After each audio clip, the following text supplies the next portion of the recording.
Guys good morning, welcome back to my channel সাথী সোলে। তোমাদের সবাইকে আরও একবার ওয়েলকাম আমার নতুন ভিডিওর সাথে। তো চলে এসেছি, এটা হচ্ছে লাস্ট ডে আমাদের পুরীর ব্লগ। তো আমরা জগন্নাথ দেবকে দর্শন করতে এসেছিলাম। তো এরপরে আর ভিডিও করিনি, কারণ ভিতরে ফোন অ্যালাউ ছিল না।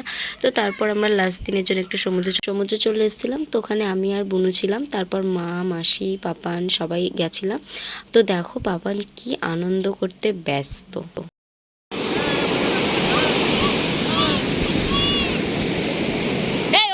হাত দিচ্ছিস কেন? হ্যাঁ,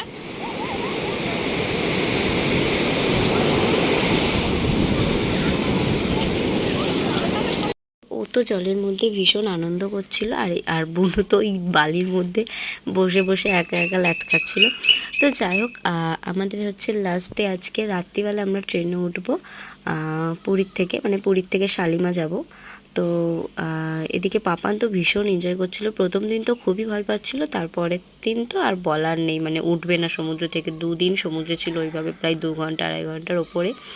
তো আমরা সত্যি কথা বলতে গেলে এনজয় করেছি আমরা। আর ওই দেখো, ও এত এনজয় করছে, মানে বালি নিয়ে তাড়া করে বেড়াচ্ছে সারা মাঠ। তো তারপর মাসি চলে এসেছিলো, এই ভিডিওটা মাসি করেছিল। পাপা মাকে বলছে যা যা, মানে একা একা খাবেও।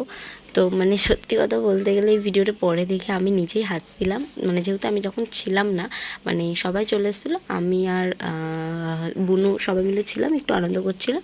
তো ওরা এসে ভিডিওটা করেছে, ওকে স্নান ধান করে নেয়। আর ওর শুধু মজাটা দেখো, মানে এত আনন্দ করছে থালাটাকে নিয়ে, মানে কোথায় বসে খাবে মায়ের জ্বালায়।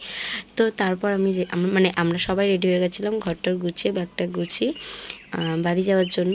তো কেমন লাগলো ব্লগগুলো অবশ্যই তোমরা কমেন্টসে বললে। এটা আমাদের লাস্ট ডে পুরী ছিল। তো আমরাও পুরো রেডি হয়ে বেরিয়ে পড়েছিলাম। তো কেমন লাগলো ব্লগগুলো অবশ্যই তোমরা কমেন্টসে বলো। দেখা হবে নতুন ব্লগে। Tata, bye bye.